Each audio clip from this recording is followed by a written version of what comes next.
Hello, everyone. Thank you so much for joining us today. We're going to be talking all things regulation.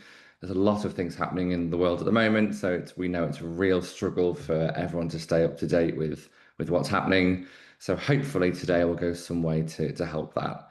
My name is Chris Lee. I'm head of marketing at Impact Cube, and today I'm joined by Luciano. Hi, everyone. Thank you for joining us. My name is Luciano Asinello, and I'm the ESG analyst focused on regulations here at Impact Cubed, and I welcome you with our webinar. Thank you, Chris.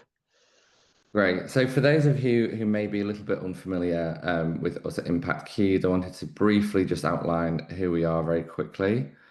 So we are a member of Euroclear Group. Um, and what I guess sets us apart is we are, in fact, first and foremost, built by investors for investors. So all of our employees have hands-on experience with either they've got an investment background, they've been hands-on with portfolio construction, with big institutional mandates already. So we really do know what we are doing. We're based in London, but we have kind of satellite offices around the globe. Europe, Americas, Japan. And I guess what sets us apart from most other providers is we give you, factual, quantitative data. So we don't do, scores or kind of opaque ratings. We give you the facts. And then what we do with that data is we then can either give you it through various forms, whether that be, an API or a file, but we also then can use that data to help or build for you investment solutions. So whether that is an index, a benchmark, a fund, or ETF. So we're really kind of here to help make your client wants a reality. We've got some partnerships in terms of how we actually do that. So we work with Solactive and Mercury from a construction point of view. We're also going to start to work with Euronext as well. We have built indices with S&P before, and we also work with the likes of Bountiful and Oxford Risk for multiple different aspects of sustainable investing. And I'm not going to go through all of our client list, but here are just some of our clients, which I hope gives you a little bit of a flavor in terms of who we work for. So welcome once again. Today we are talking about all things regulation, and we know there's a lot of weird and wonderful things happening in the world of regulation. I guess first and foremost is this kind of aspect, Luciano, of Europe streamlining its sustainable finance regulation. So, what does it actually mean in practice for European frameworks such as SFDR? And especially, I guess, now in the political climate that we're in, what kind of dynamics are influencing this at the moment? Yeah, no, that's a nice topic. And I think like first we need to set up like the context. So Europe already has an established sustainable related regulatory ecosystem, and it's a reference for the world, right? However, external factors have influenced the continent's approach to sustainability strategy. On one hand, we have the geopolitical context with the United States ESG pushback and also the change in Western alliances dynamics, right? On the other hand, we had an increasing economic pressures with the cost of living crisis, high inflation, and companies' compliance burden as well. So this is the background story for the introduction of the Omnibus simplification package. Behind the streamlining narrative, its main objective is to simplify companies' disclosure requirements and reduce its scope of action as well. There is also a strategic component to it. So Europe wants to preserve its competitiveness and ensure it remains an attractive market for capital flows. How does intended streamlining impact the broader sustainability ecosystem like SFDR? In practice, this could lead to data gaps for asset managers trying to classify funds under SFDR, undermining comparability and increasing reliance on estimates or proxies. So while the goal is to ease burdens, the result might be greater complexity and uncertainty downstream. sorry, particularly for financial market participants who must rely on the data for regulatory reporting. There's also a risk of misalignment between EU frameworks. So if CSRD is simplified significantly, while SFDR continues to require granular portfolio level metrics, the disconnection could make reporting inconsistent, right? So that is why policymakers, they must walk on a fine line. They need to make sure that simplification doesn't undermine regulatory ambition or investor confidence. While recalibration it is necessary, the EU must resist pressures to weaken the core obligations under the guise of competitiveness. Yeah, interesting. I mean, we know obviously Europe's been leading the way for a long time in terms of ESG regulation, and it's now though as more kind of developing countries are starting to catch up with the pace. It's become a bit of a regulatory patchwork.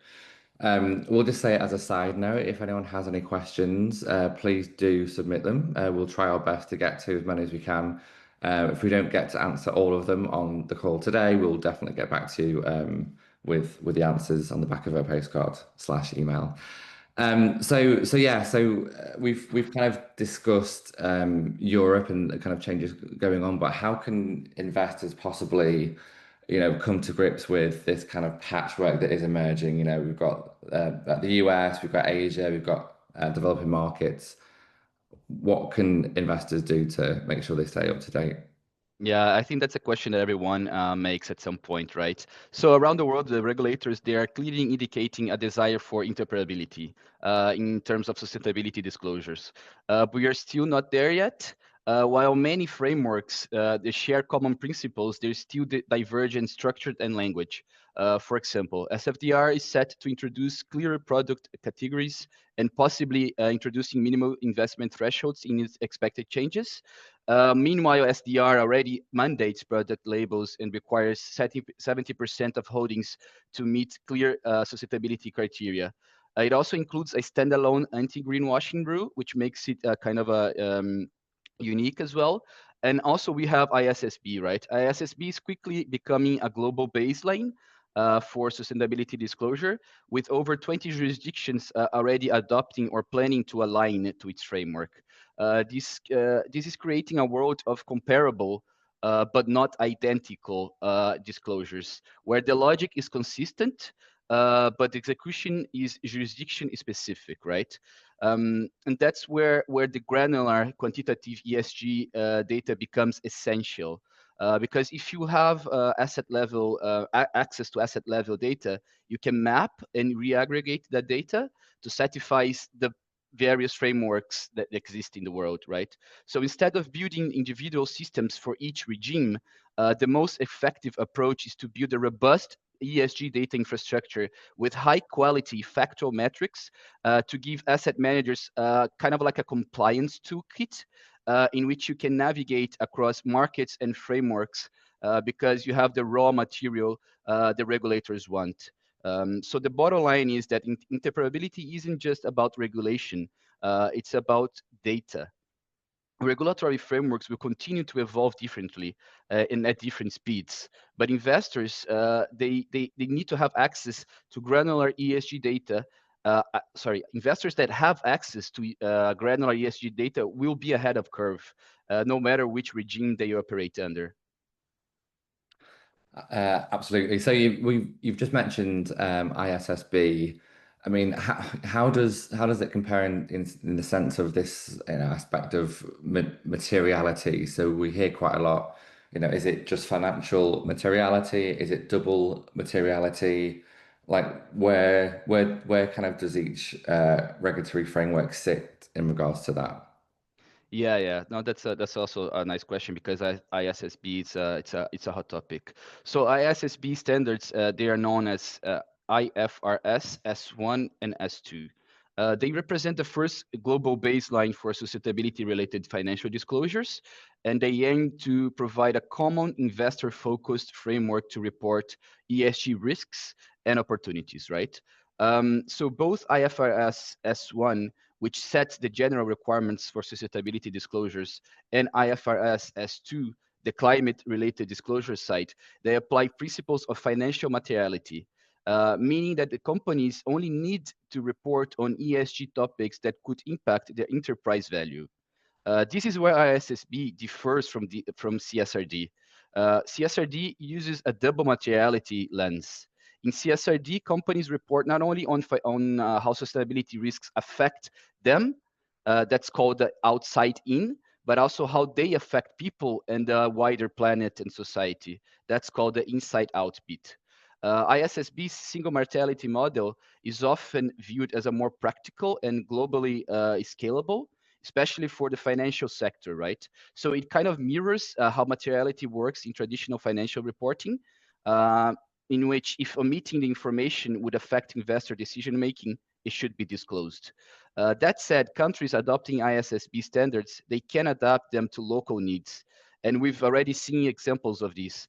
UK recently, super recently, just published its Sustainability Disclosure Standards, or SRS, exposure draft, and it's based on IFRS S1 and S2, but with national adjustments. For example, it removed the GICS as required industry classification and made references to SAS optional. Um, we are seeing great adherence to ISSB globally as well, with more than 60% of global GDP countries taking steps to adopt or align with the framework. Some examples that we have are Brazil, which adopt IFRS S1 and S2 in December 2023, making them mandatory for listed companies from 2026. Japan's SSBJ and Australia's ASSB have both committed to aligning domestic climate standards with ISSB.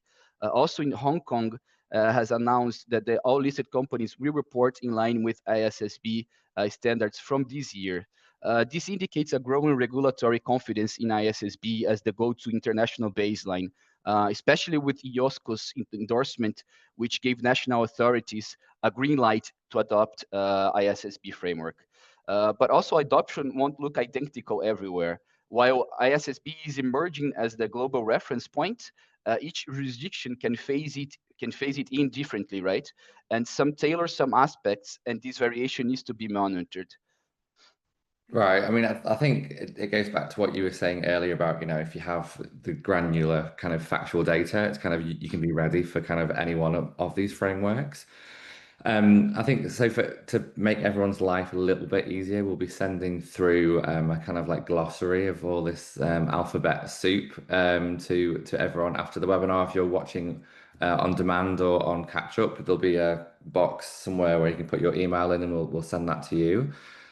Because Luciano, not only do people have to get their heads around all these different acronyms, but they also have to get their heads around what they can even call their funds.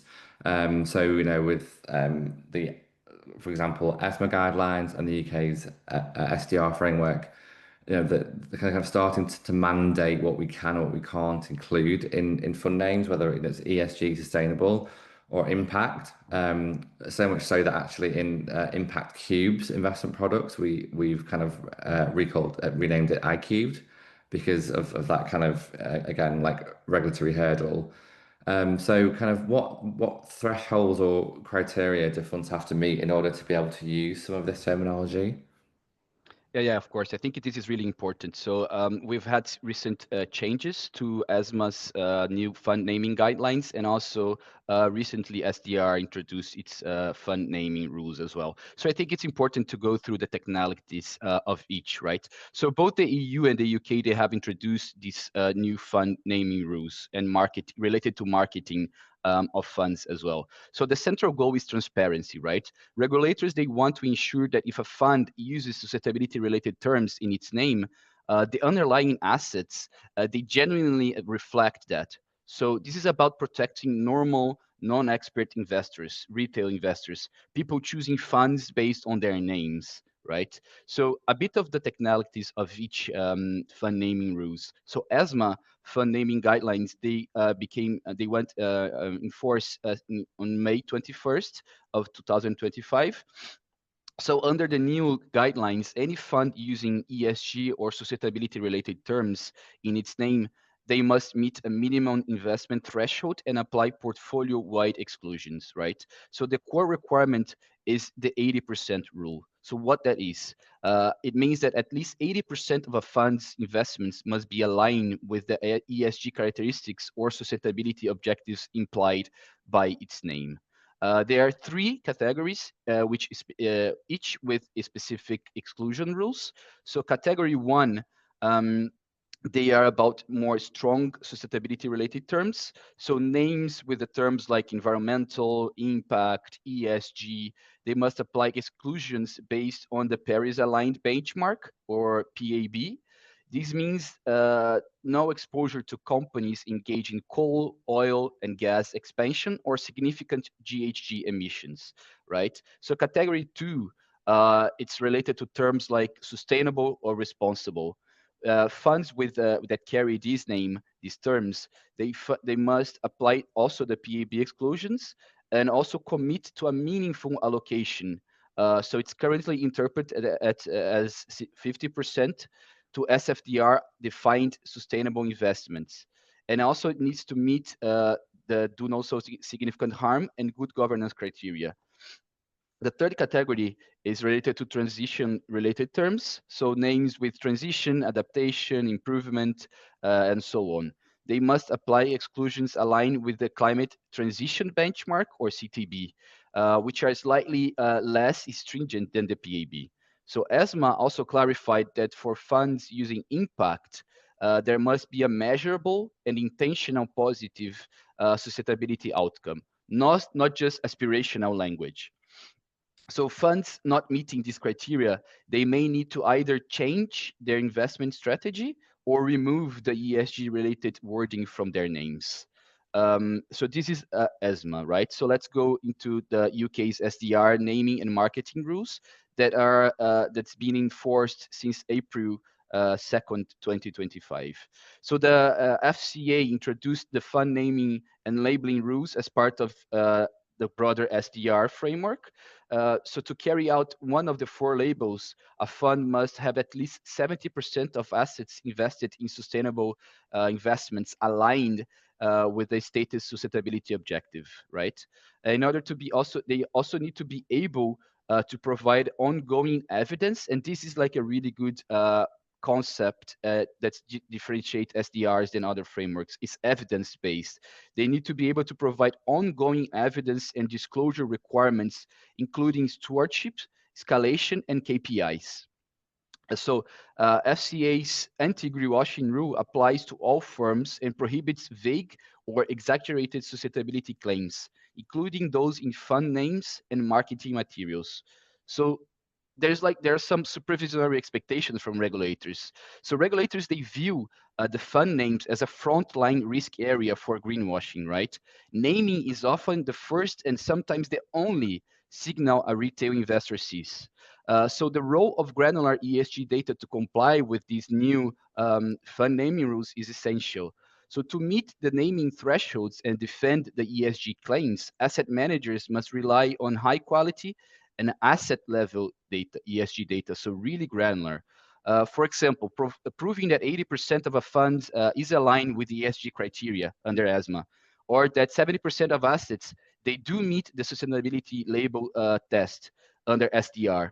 So this requires disaggregated data across holdings. So you need to have to take a really granular look at emissions, the business activities, governance practices, controversies, and even more, right? So demonstrating that a fund delivers impact also requires clear metrics and methodologies for tracking real-world outcomes. Something qualitative marketing alone cannot be substantiated. So access to granular ESG data is essential not only for compliance, but for credibility. It helps asset managers align portfolio construction, disclosure, and marketing, and also significantly reduce the risk of greenwashing allegations or regulatory breaches. Perfect. Thank you, Luciano. So we've had some questions come in over the course of the time we've been speaking. No real surprises. A few people have asked a question around like a similar topic, and obviously given the anti kind of ESG backlash that we kind of appear to have at the moment, how can investors try and balance, regulatory compliance with this potential backlash? So especially, I'm thinking in the likes of the US and parts of Asia. Like, what can investors do to keep, I guess, both sides of the fence happy? Yeah, no, I think this is a real concern in today's regulatory and political landscape, right? We have clients coming asking us like these kind of questions as well, and we have to deal like with practical examples of how to deal with that. So I think the key point here is to distinguish between the regulatory ESG compliance and the values-based ESG positioning. For like investment fund managers, asset managers, or asset owners, right? Most ESG related rules today from SEC's climate rules to ISSB aligned disclosures, they are not about ideology. They focus on financial materiality and risk transparency. So institutional investors, they should prioritize meeting the mandatory disclosure requirements. They must also use robust auditable ESG data and ensure internal processes that are documented ready to comply with all these frameworks, right? So the backlash is often about the language or branding, not about the core risk management practices. So how you can, so I think the key point here is how you communicate these issues, these matters, right? Uh, but also there is the need for in politically sensitive jurisdictions for investments fund managers to frame their ESG in terms of long-term value, risk-adjusted returns, or climate resilience, right? And they also must avoid overly aspirational language unless it's backed by measurable outcomes. So this is my kind of my overview on this whole concept. Perfect. Our next question comes from by the looks of it, an emerging markets manager. So they say, I operate within emerging markets. Are frameworks being tailored for countries where ESG data and infrastructure is less mature? Yeah, yeah. So this is also something that we've dealt with with our clients, right? So we are seeing growing regulatory engagement across emerging markets. So many are phasing in ESG frameworks that are proportionate to local data and capacity constraints, right? So it only makes sense to build something on what you already have, or you already plan to build, right? So we can quote some examples, such as Brazil, which has made IFRS S2 climate disclosures mandatory, as we discussed, and is also developing its national taxonomy. India also has rolled out a core reporting, now mandatory for the top 1,000 listed companies. So Kenya in Africa, its central bank issued ESG risk guidelines for the banking sector. And also an interesting development in the Association of Southeast Asian Nations, or ASEAN, how is it called? It released a region-wide taxonomy that accounts for varying levels of readiness. So these frameworks, they have in common comply or explain mechanisms. They also priority focus on climate and governance, and they are supported by capacity building and gradual assurance, right? So also in order to have access and to develop these other global emerging market frameworks, international partnerships are also key. So initiatives like the IOSCO and ISSB's partnership frameworks, and also the Network for Greenwashing the Financial System, or NGFS. Some bilateral dialogues there is still also going on with the European Union and LATAM, or UK and Africa, helping develop an infrastructure for and knowledge sharing in terms of climate disclosures. So while the ESG emerging markets, they may look different, the direction is the same. It is going towards a credible, investor relevant disclosure frameworks built on shared global standards. Yeah. Great. Thanks, Luciano. Thank you for your question. Our next question is kind of around net zero. So this, I guess from the question, a lot of different asset managers and even organizations have their own net zero pledges and targets, and there's also a lot of kind of voluntary pledges and frameworks out there. How can I start to even assess the credibility of some of these claims? Yeah, that series is always in the talks of people, right? So this is an interesting question because net zero pledges can vary widely in credibility, right? So the first thing to look for is whether the commitment is science-based. So I think it's really important to align with a science-based evidence commitment. For example, whether it follows the net zero investment framework or if it follows the science-based targets initiatives or SBTI as well.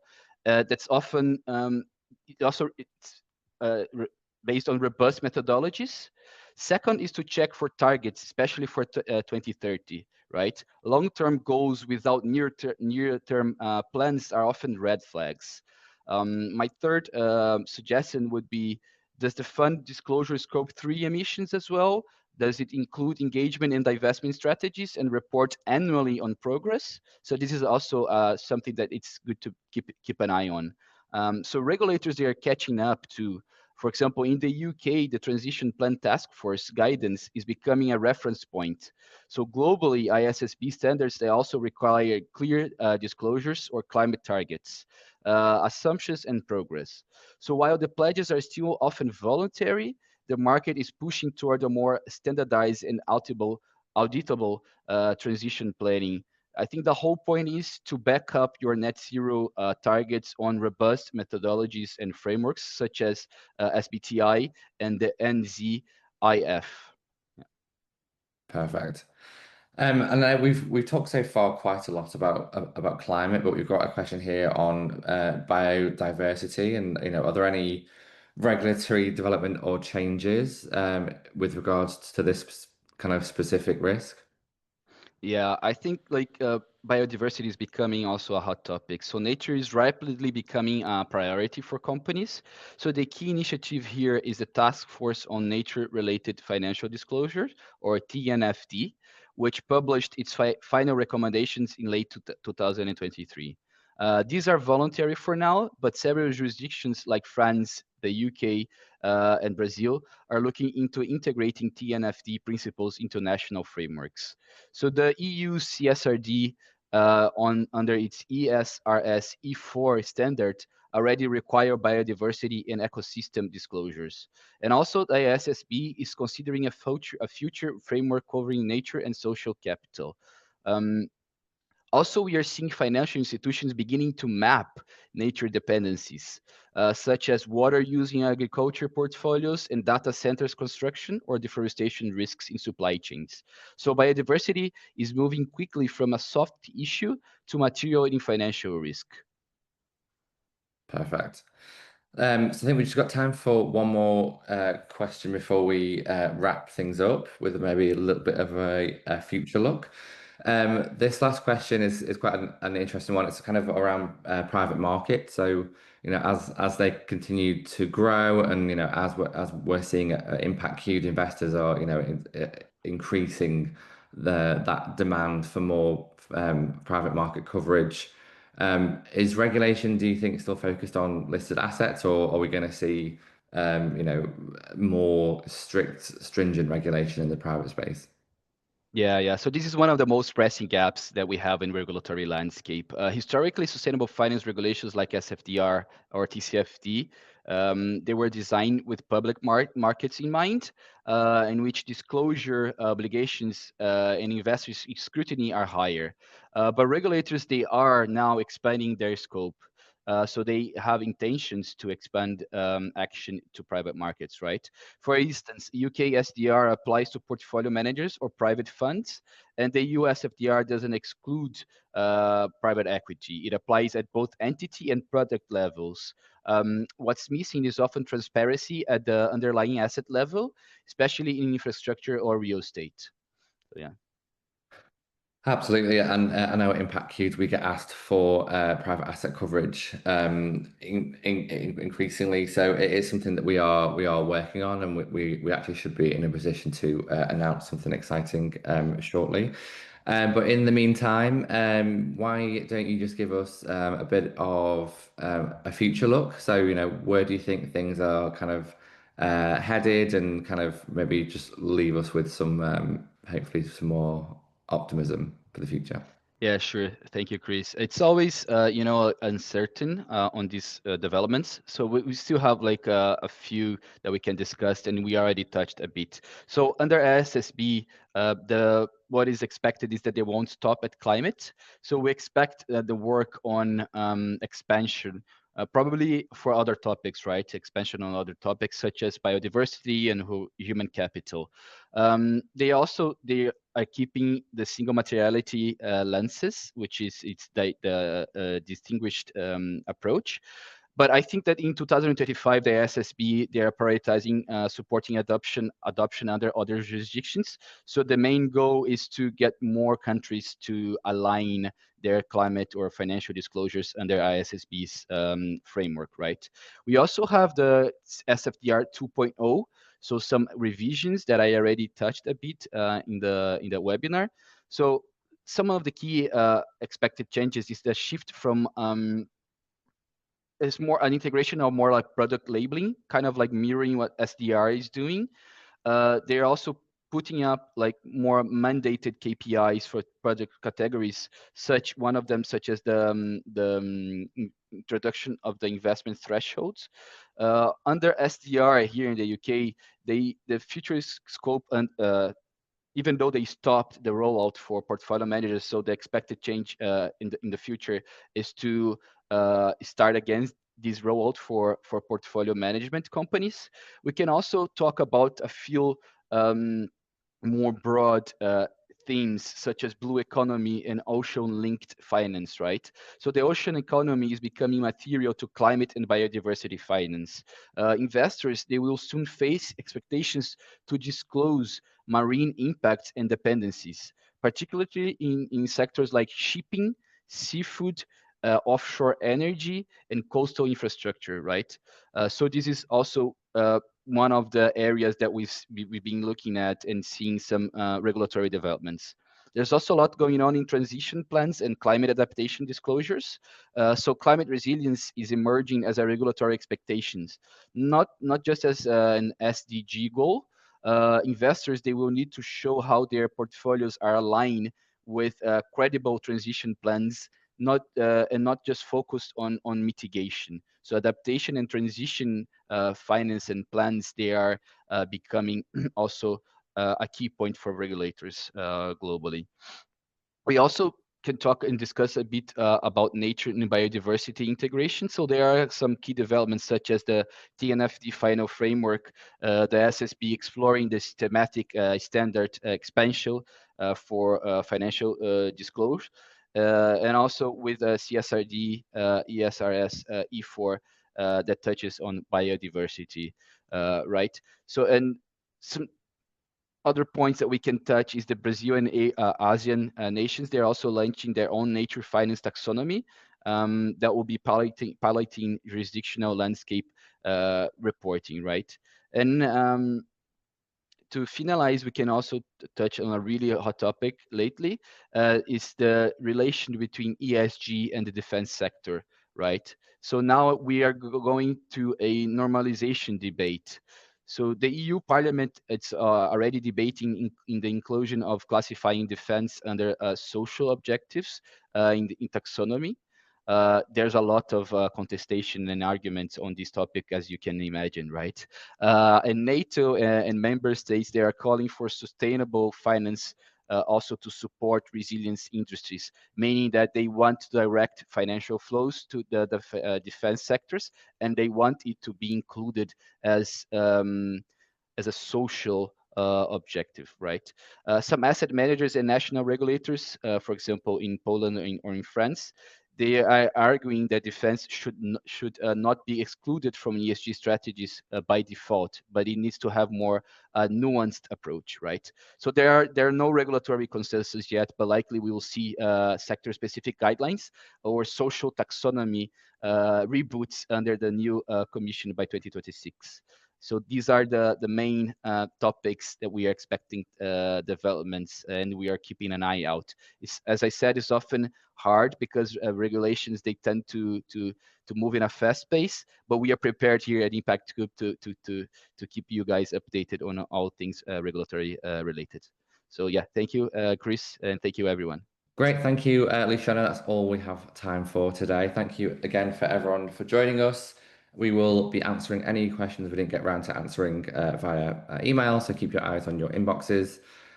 Also, keep your eyes on inboxes for a glossary that we'll send out or a digest in terms of what we talked about today. And yes, thanks again for joining us. Goodbye. Thank you. Bye bye.